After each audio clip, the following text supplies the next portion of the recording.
All right, Shalom. Shalom. It's the brother Kalaya. Brother Ra'aya. From GMS, New Orleans. All right, coming at you with a quick lesson. Prior to getting started, I'd like to give all glory, honors, and prayers unto Yahweh, Bahasham, Yahawashi, Bahasham, Rakakudash. Double honors to the apostles and elders of Great Millstone. Peace and salutations to the elect. Shalom. Shalom. All right, and today we're going to kind of get on the topic of this impending famine. All right, it's inevitable. All right, and it's going to hit you like a freight train, man. All right, all of these different, bills are being put in place, legislation. It's all going into, going along with Bible prophecy, all right? No matter how these people try to, say they're making America great again, or, putting it as making it their duty to put food on tables, the Lord has another thing coming, man. All right, and ultimately he's going to use Esau, Edom, and this system, all right, to put belt to ass to you Jakes, man. All right, you so-called blacks, Latinos, and Native Americans. All right, so we're gonna get a couple scriptures, pretty much going into that. But before we get that, I'd like to get that article that I just had put in the chat. All right, and this was just posted in the last hour. I was already going into the famine, but as I was sitting here waiting on a brother, this popped up and I was like, perfect. All right, it says Trump administration says it will withhold SNAP food aid from Democrat-led states over data. All right, and who basically supports the Democrats, man? You Jakes, okay? And it goes to read. It says President Trump's administration said Tuesday that it will move to withhold SNAP food aid from recipients in most Democratic-controlled states starting next week, unless those states provide information about those receiving the assistance.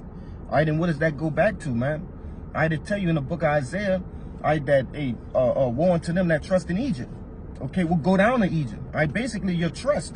You put your trust in Esau, Edom, man, the devil. You want to say something? I got a precept for you. Come. You know how it's going into, as the brother's going into, Nero 47, saying he's planning on withholding SNAP benefits from, Democrat, led states. And what's Esau and America always been known as? The place of bounty and plentifulness. That's right. America's always there to give people food, make sure people's taken care of. But as we're coming into the collapse of America, you're starting to see this draconian nature of Esau show more and more. That's right. He has no need to keep up that veil of being this, as it's about to go into, this liberal, peaceful person. Because he's coming into that NWO. If I could say before you grab that, because that's not his nature. What you see now is not the true Esau Edom or the true so-called white man. All right, he's actually a devil, all right, and he's full of rage and hatred, and he's going to show his horns. But you got it out. This is Isaiah 32, verse 5. The vile person shall be no more called liberal, nor the churl said to be bountiful. And a vile person and a churl is pretty much a scumbag, which is Esau's true nature, a selfish, bloodthirsty demon. But as it says, the vile person shall no more be called liberal. Could you get the definition for liberal real quick? Because, when you think of liberal, think about conservatives versus liberals. With the liberals, what? They give people everything they want, your particular orientation, your sexual orientation, all that kind of stuff, rights, human rights, food, all that stuff. Yeah, and it goes into, this is on the online etymology, it says generous, also nobly born, noble, free, selfless, all right, admirable. Yeah, that's pretty much it. And that's how Esau wants to show himself as, I'm generous, I'm noble, I'm selfless, admirable, magnanimous. America's the place of, whose streets are paved with gold. They used to have a saying, give us your poor, give us your hungry, give us your weak, because they can come to America and make something of themselves and live that American dream. I got a little bit more. It says literally of freedom pertaining to or benefiting a free person. It says unrestricted. Yeah, from liber, free, unrestricted, unbridled, unchecked, licentious, which what? What is Esau known as? The man of sin. And sin is the transgression of the law. And the law has order and structure to it, but Esau wants everybody to be in this do as thou wilt, live freely spirit, that liberal spirit.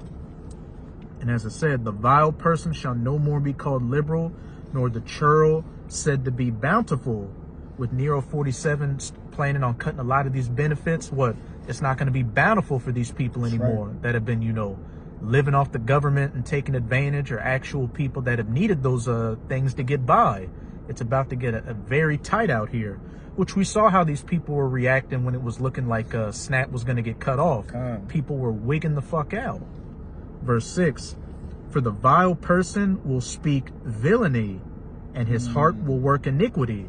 Going back to that article, where he's saying he's planning on cutting SNAP benefits to Democrat-led states, which, as this brother just said, who mainly supports you Democrats? You Jakes. That's right. So-called Negroes and you so-called Latinos. To practice hypocrisy and to utter error against Yahweh, to make empty the soul of the hungry, and he will cause the drink of the thirsty to fail. Now we know that there's a spiritual sense of that, taking away the truth and understanding of things, making people spiritually hungry and thirsty out here. But as we're going into this article, people are about to get physically hungry and thirsty. And it specifically mentioned what?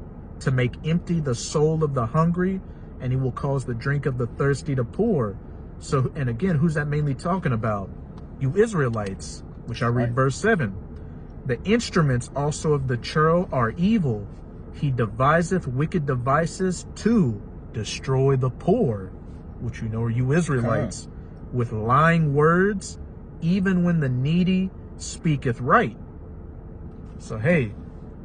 Oh, you got it. All throughout those 3 verses, it mentions the poor, the soul of the hungry and the thirsty failing, and what this vile churl, no more being called liberal or bountiful.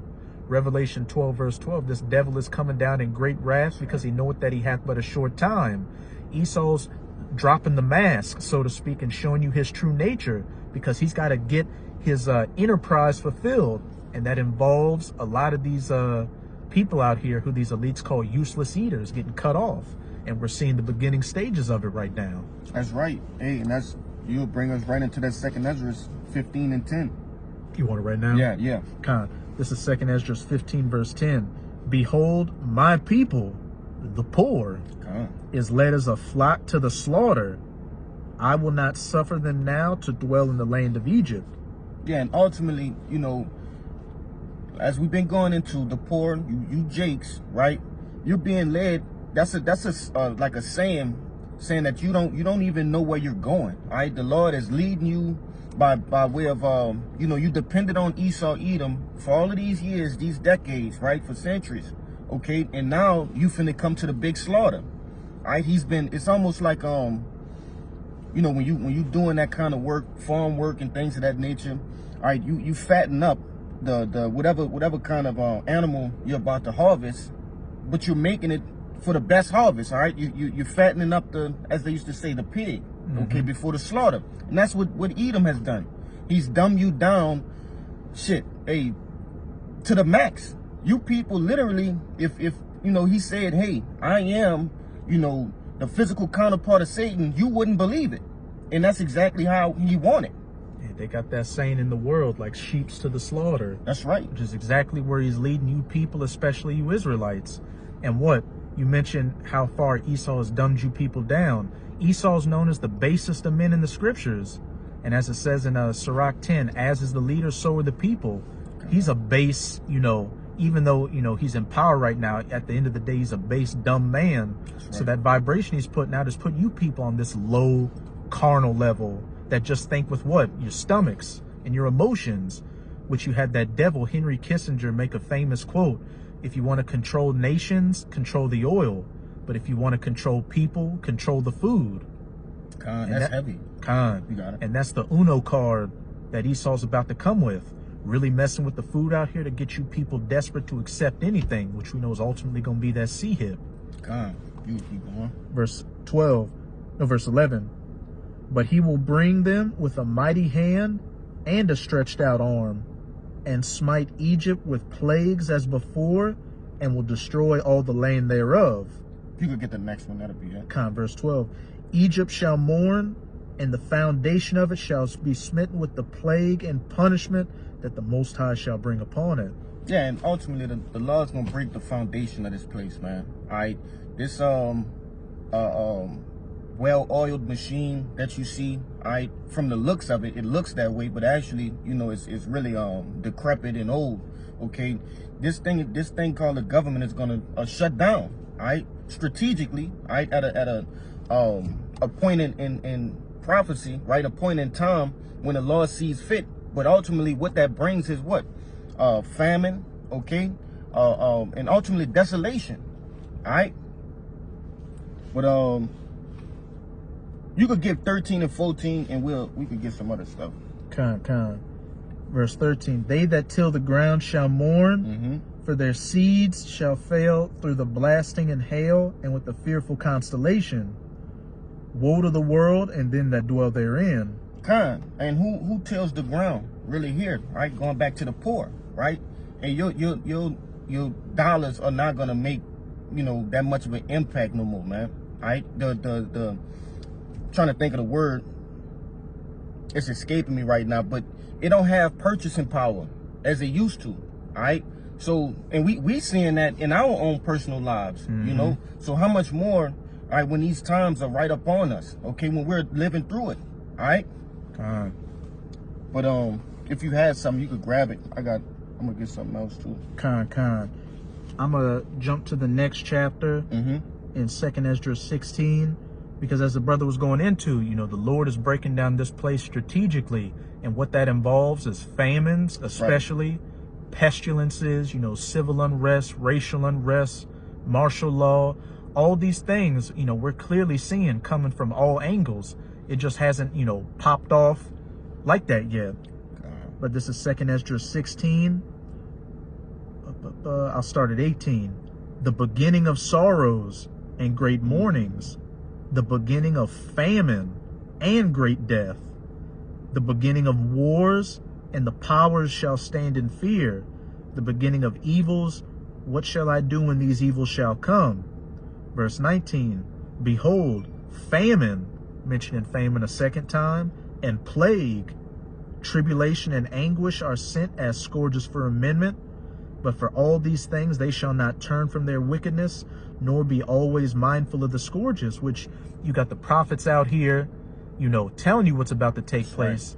And even, you know, another perfect example of this is that whole SNAP thing.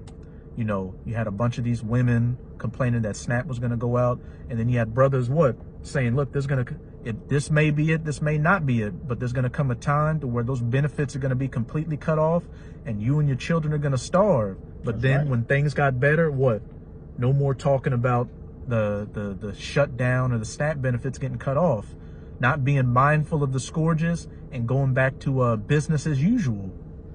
Verse 21, which, you know, this is coming to an end as we speak.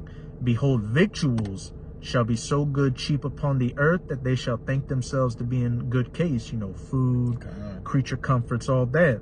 As the brother was going into, we can see in our daily lives that prices just keep on steadily rising. And even then shall evils grow upon the earth. Sword, famine, mentioned the third time, and great confusion.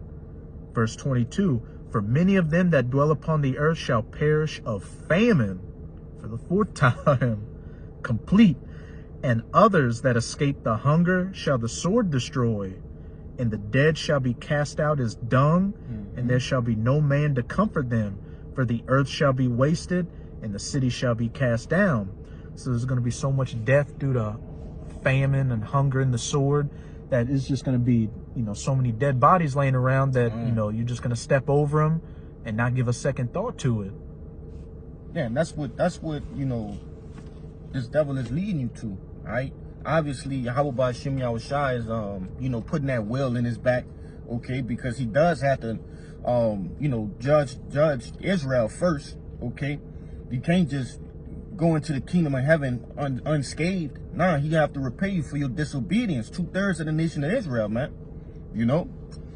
But I'm gonna get this real quick. This Lamentations chapter 4, and you can hold Matthew chapter 6 and 25, because that Matthew is going to go into what we're going to be doing, all right, when all of these things are going on. All right, this Lamentations chapter 4 and verse 9, and it reads, it says, they that be slain with the sword are better than they that be slain with hunger, for these pine away, stricken through, for the want of the fruits of the field. All right, and it is literally telling you that it's better if you get killed with the sword, because, you know, let's be frank, that's a quicker death. All right, when you die from hunger, you're actually eating yourself to death. All right, and that's going to be the fate of a lot of you gluttonous people, right, that eat in excess, right, eat when you don't need to, don't even believe in, you know, fasting, right? You're going to pine away, man. Especially a lot of you fats too, man. You know, you've engorged yourself. All right, and the Lord gonna see about that. And what's another thing too, a lot of people do, they eat, they call it comfort food. Mm-hmm. People are so depressed out here that you got people turning to drugs and alcohol, but a lot of people eat their sorrows away. So what do you think that's gonna do to where you're just going through a bunch of psychological and physical torment out here, and you can't even get anything to eat to try to forget about that situation? People are just gonna completely wig out.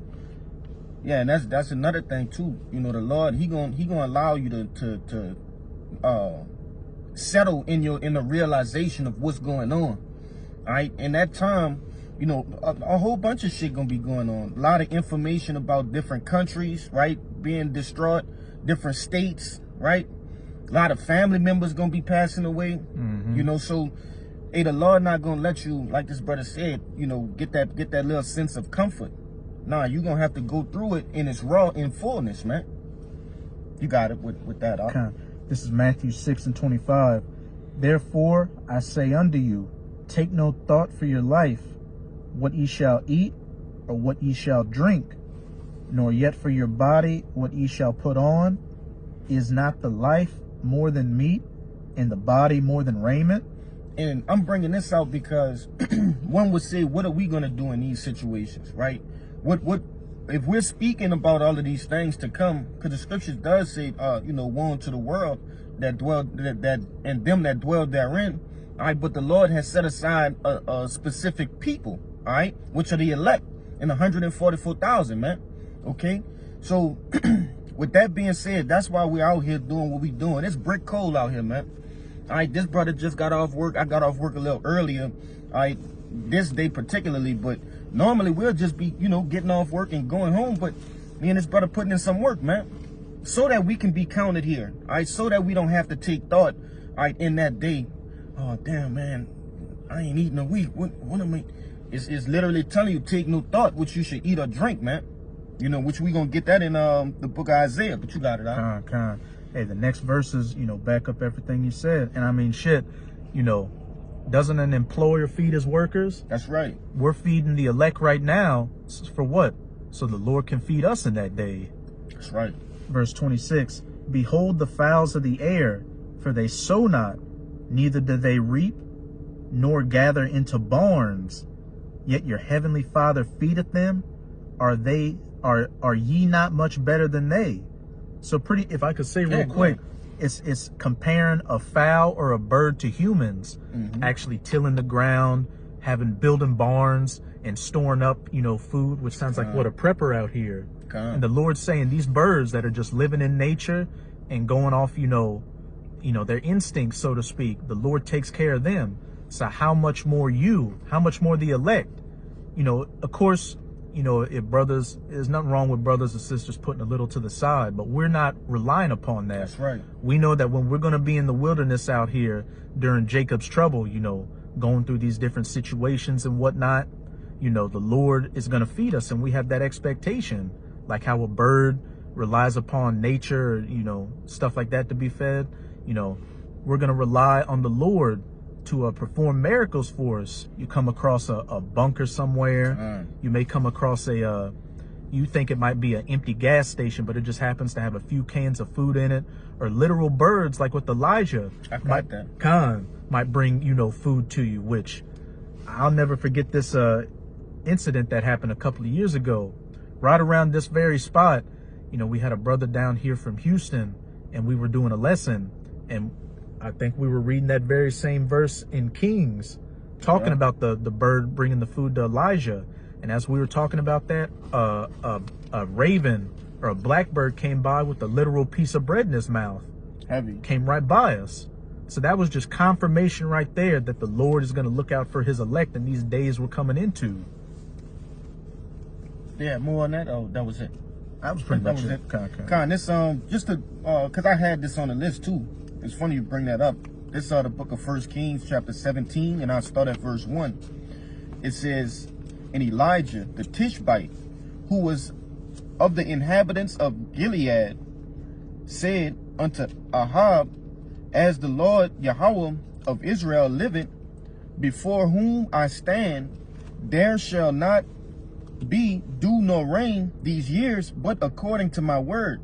And the word of the Lord came unto him, saying, get thee hence, and turn thee eastward, and hide thyself by the brook Cherith, that is before Jordan, and it shall be that thou shalt drink of the brook, and I have commanded the ravens to feed thee there. You see, so, hey, the Lord led him to what? Food and water, which a brook is like a little creek, right? A place where fresh drinking water is, okay? And the Lord He's gonna do the same, really greater miracles in the time to come, But Babakashad, if you can grab Isaiah 65 and yep. God. This is Isaiah 65. Well, we're in on that. I got one more before that. Let me get this. This the book of Job, chapter 5 and 19. It says, he shall deliver thee in 6 troubles, yea, in 7 there shall no evil touch thee. Right, and that 7 going into ultimately the ICBM nuclear missiles. All right, and it also represents completion. You see, so from 1 to 7, anything in between, the Lord gonna protect us from, man. It says, verse 20, in famine he shall redeem thee from death, and in war from the power of the sword. And that's what the Lord gonna do, man. Okay, for the elect, he's gonna keep you from dying, man, from starving. All right, and we're not saying you just gonna be eating fucking beef Wellingtons and asparagus and shit. 6-piece chicken, honey lemon pepper chicken wings, with the side of fries, Cajun fries at that. Kind. We're not saying that, but you're gonna be satiated, man. Your hunger will be satiated. All right, it's gonna get you to the next time you need to eat again, all right, or drink again. You see, but we can end it on that Isaiah 65. And I'll say this too, the importance, of course, brothers and sisters got different schedules and everything, but y'all should definitely be fasting out here, because that helps you in disciplining your body to satiate that appetite, to where you'll realize that, look, I don't really need to eat that much. Right. So during Jacob's trouble, those that have, spent this time of grace and liberty, actually fasting, you may go a couple of days without eating or drinking, but by you disciplining yourself beforehand, it's not going to be, just this, whole, issue like that out here. And then, of course, as we've been going into with these verses, the Lord will feed you and have you to drink out here. But this is Isaiah 65 and 13. Therefore, thus saith the Lord Yahweh, behold, my servant shall eat, but ye shall be hungry. Behold, my servant shall drink, but ye shall be thirsty. Behold, my servant shall rejoice, but ye shall be ashamed. Hey, and the Lord is declaring those things. That's not a maybe or an if. No, he's declaring, all right, his servants. Who are the servants? All right, the prophets, okay, and those that serve him. You see, making your body a living sacrifice, all right, believing on Yahweh, man, all right, in the gospel in its totality. You see, those are the servants who going to eat, who going to have shelter, who going to drink, and ultimately be protected, all right, and have that hedge around them. You see, which I think we went into that hedge, I believe, last week, man. Those that break the hedge, man, they ultimately get bitten. But you had any closing points? You know, so Lord willing, you know, this struck fear, right, in a righteous way, okay, that we may continue to do these, you know, these selfless acts, okay. So prior to getting out of here, we like to give all glory, honors, and prayers unto Yahweh, Bahasham, Yahushua, Bahasham, Rakakwadash. Double honors to the apostles and elders of Great Millstone. Peace and salutations to the elect. Shalom. Shalom.